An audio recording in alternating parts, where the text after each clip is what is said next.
I can do everything with the Superapps. How are brands seizing this opportunity?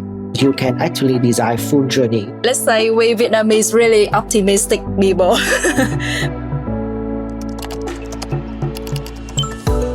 Hi, everyone, and welcome back to Points of Growth, a podcast from Yango Ads, where we dive into the fast-moving world of adtech. I'm your host, Neha Dawar. In today's episode, we're focusing on Vietnam, one of the most mobile-first economies in the entire world. Joining me are two fantastic guests, Thu Nguyen, Business Development Manager at Yango Ads, and Hung Luu, Senior Growth Marketing Manager at MoMo, which is Vietnam's leading fintech super app. So before we jump into the conversation, can both of you kindly introduce yourselves very briefly and share a little bit about your career journeys? I'm Thu, Business Development Manager for Yango Ads in Vietnam, and this month marked my 2 full years at Yango. So yeah, I'm young at Yango, but quite old in the industry. Been working with lots of different platforms and even start from the SEO specialist back then.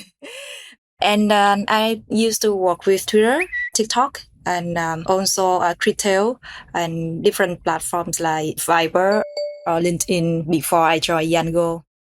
I have been in marketing for over 12 years and across industry like finance, consumer goods, technology, and education, especially in adtech. I always have to finding ways to scale user, optimize performance, and building the retention. At MoMo, I lead growth for more than 20 payments product line, where I drive millions of monthly active users. What kind of emerging trends do you see in Vietnam's ad tech ecosystem that global brands possibly learn from? I think 80% of population in Vietnam is young people, most of them Gen Z and millennials. So we can say that we really tech-savvy generation. And that's why all of the other platforms and also all of the adtech global brands come to Vietnam to try to acquire on these potential users. I believe that in near future, the Vietnam adtech industry will conquer the Southeast Asia. I have big hope here. The young people in Vietnam, we just so into apps, so into the social commerce, and we so in love to try on new things. Even the government also create the super app themselves. That's so amazing. Yeah, we're so excited to live in the new era. Vietnamese people skip the desktop era completely and went straight to smartphone. Mobile is the primary way for their consuming behavior. For example, shopping, pay, and consume content.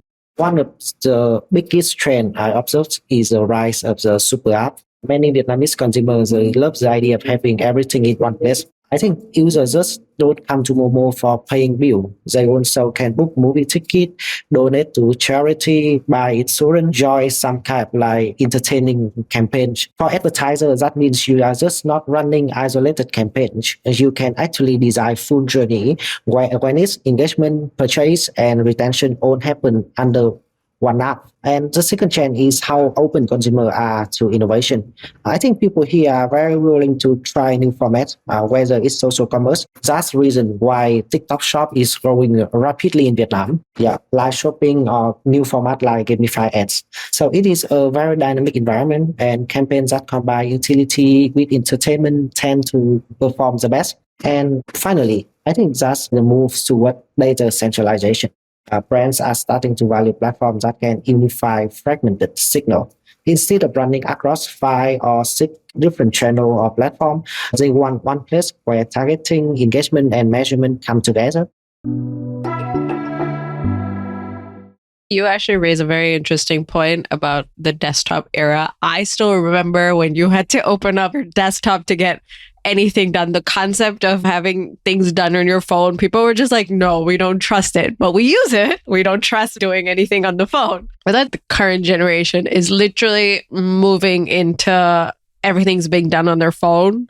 They don't understand this concept of getting things done on desktop.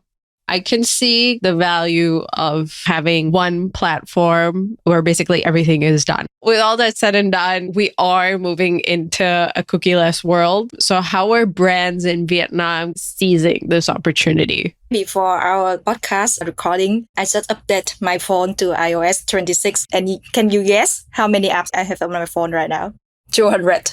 But most of them daily using, I just around like 20 apps only. And the rest, it's just offload apps. I used to download a lot of apps, but after a while, you don't really use it anymore because of the growing of the super app. So for me, for example, I use 20 apps. Then I think around already like 5 super apps because I can do everything with the super apps. And I also concerned about my data privacy. Yes, I think it's a really big thing in the new era. Every user, they really concerned about the user privacy. And we actually read it. Back then, you always agree with the user agreement on the app. You just, okay, click on that, agree on. But now, I don't think so anymore. I think we all like try to stop for a few moments, actually reading the user agreement and see what data we're sharing to the app's developers. The cookieless world is actually changing the whole world. Before that, lots of third-party strategy, third-party data. It's so easy to exchange the data. But now, I think not just Vietnam, for the whole world, data is gold. We can say data is diamond. Who owns the data, that person can surely win. I think big platform or big super app like MoMo, Yango, we have a really great super Yango app. Download it right now. Okay, just 10 seconds for the advertising of the super app Yango. But we're actually really good, guys. Well placed too. Well placed. Yeah. So for the super app like MoMo and Yango, I believe that most of the user needs will be satisfied. As Hung just said, they can buy ticket, they can book cars, they can have their food delivered right at their home. So we can do lots of things with the data, and we also feel a little bit more private using the big super app, because we work with super unicorn like MoMo. We believe that, okay, you can give a really good data privacy for me. I trust you. I trust big brands like MoMo, Yango. That's why I keep using it. And it's very important now that we also say something about the payment. When it comes to payment, of course, I trust big brands in this industry. So it's not just about the first party data only. It's also about our own money. So that's why it's really critical for all of the advertiser and also for the user to keep the data ownership. But actually, for Vietnam, brands like MoMo, we really seizing this moment, as you just say, Neha. So lots of brands, they try to they collaborate with on the super app to get to the first party user, to get to this diamond. They know how to utilize all of the treasure they have in hands. Instead of before, they just go with different apps, different platforms. Now the big brands focus more on their own customer. They want to protect their customer, especially user experience. If you are prevented from collect the data because of cookieless, you have another way to do this. The first one is that you can work with like Superapps, as Thu had already mentioned. Or the second one, you can be more creative in collecting the data. For example, I saw several small brands. Before the cookieless, they are very free to collect the data of the user.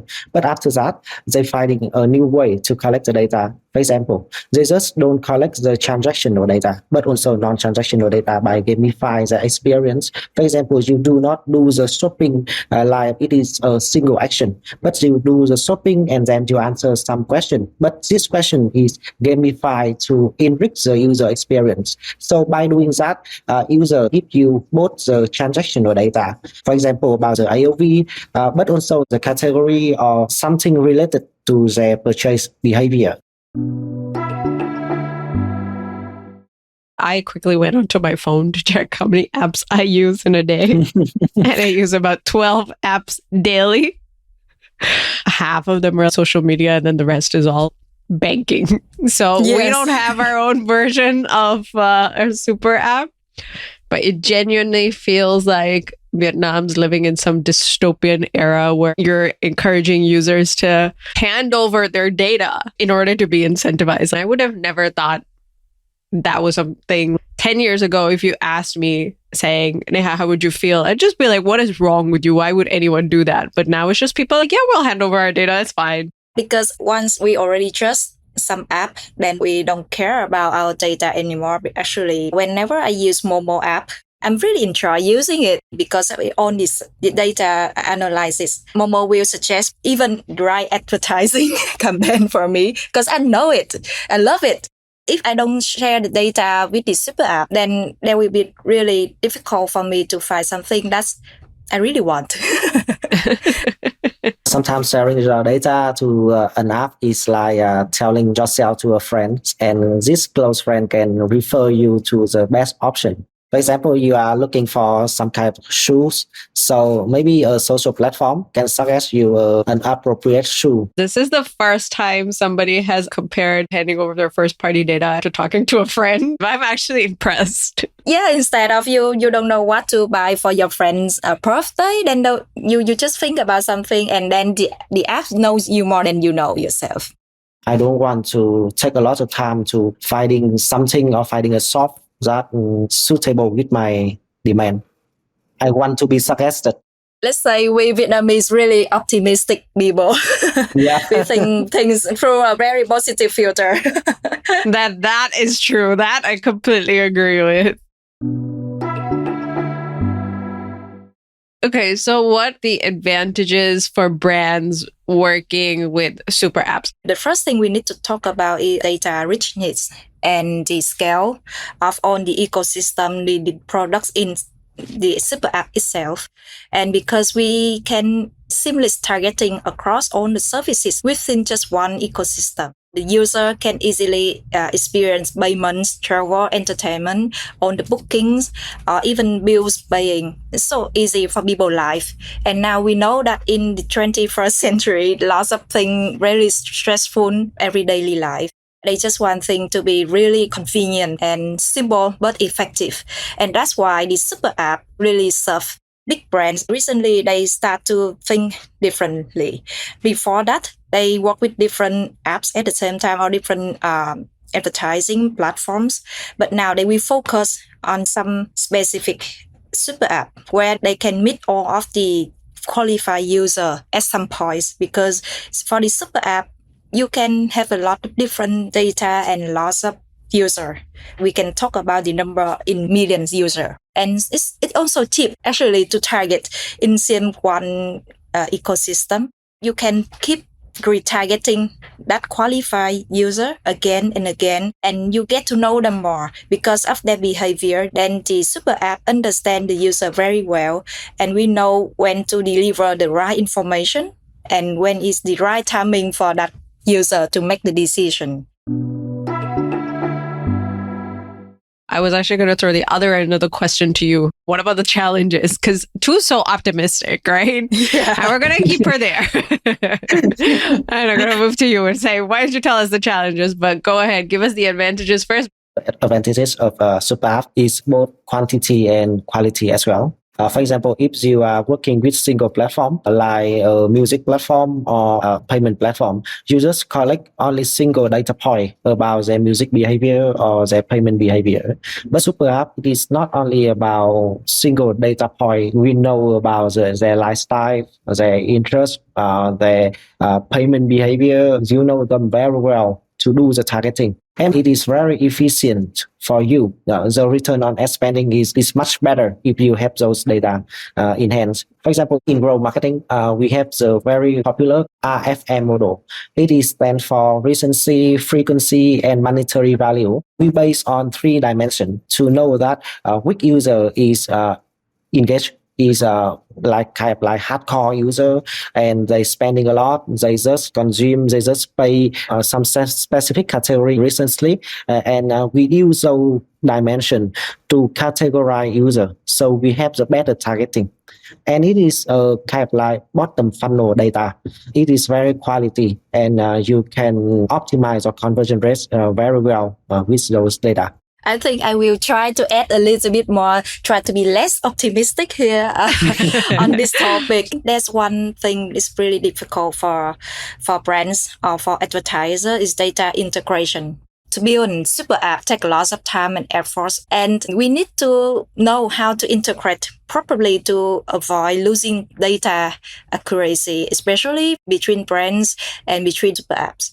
So, for example, lots of my clients shared, okay, it looks like the number is really good on your platform, but why from my side I see a really not interesting numbers. That is like a worldwide complaint about every possible platform. I can't even fault anyone for that. Yes.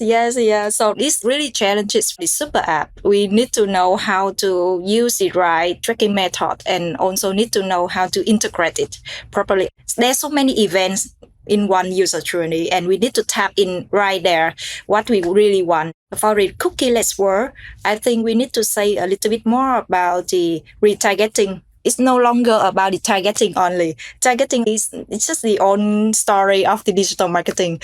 Now we need to do the retargeting. As long as we still keep them there, not just about the acquisition, but we need to talk about retention. So the reason the user love using one super app again and again is because the super app get to know them more and more and also give them the right at the right time, as I already shared. Otherwise, I don't like this. Why this app keeps showing to me? So that's why data need to be integrated and transfer correctly between the super app and the brands. Yeah.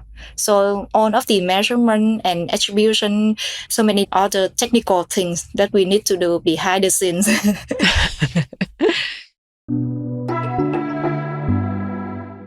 So considering that we've tapped on the advantages and the challenges of entering the super app ecosystem, if there is one piece of advice that you can give advertisers who are entering that ecosystem, what would that be? Know your goal.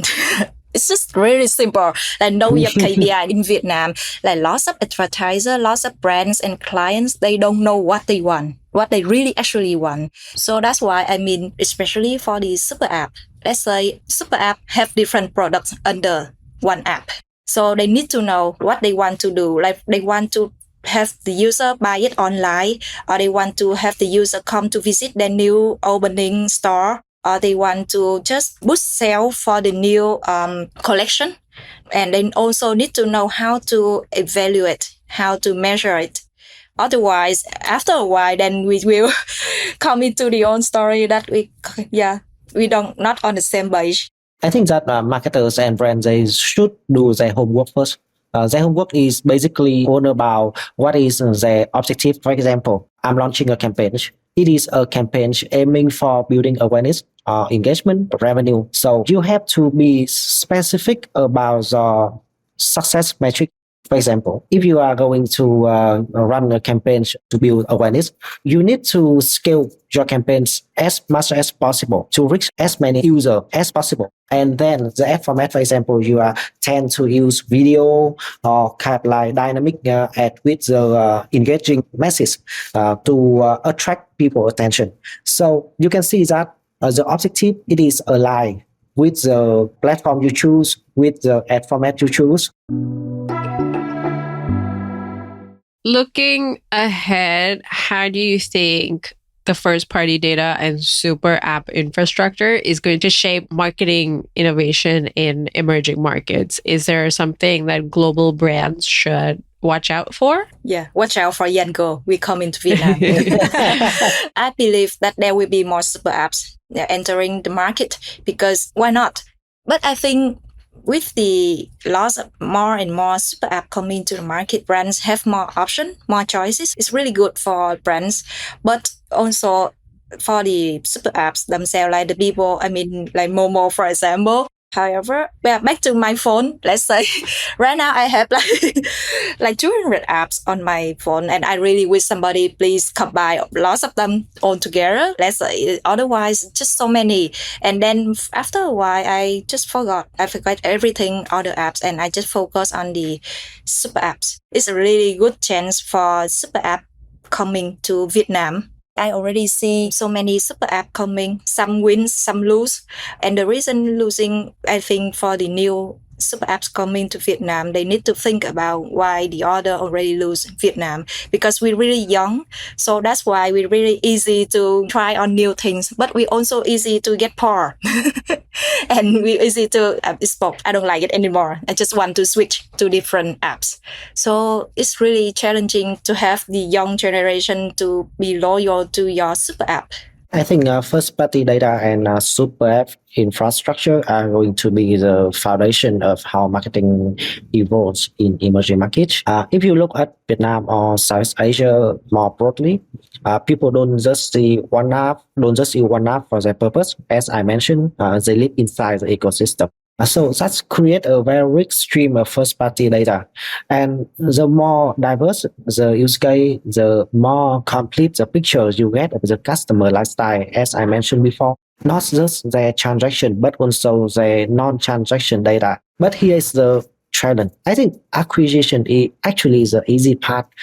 Thu also mentioned about the retention. To my point of view, I think retention is really the hardest part, not only because of the changing of the behavior in using the app, but also about the competition. So super apps that succeed will be the one that start with a very specific high frequency use case like payment or mobility.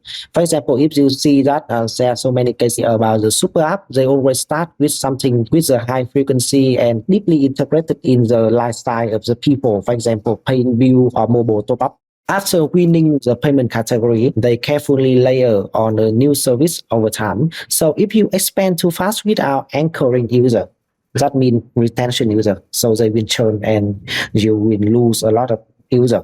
For the global brands, I would say the lesson is don't try to be everywhere at once. Instead, choose the ecosystem that really match your category and your audience. For example, if you are thinking about where to find the young user with the dynamic and with the tech savvy profile, maybe come to Yango Ads. Yeah, they have a lot. Another example, if you are in FMCG, you want a super app with strong offline retail and virtual integration. So you can think about MoMo because we are I agree.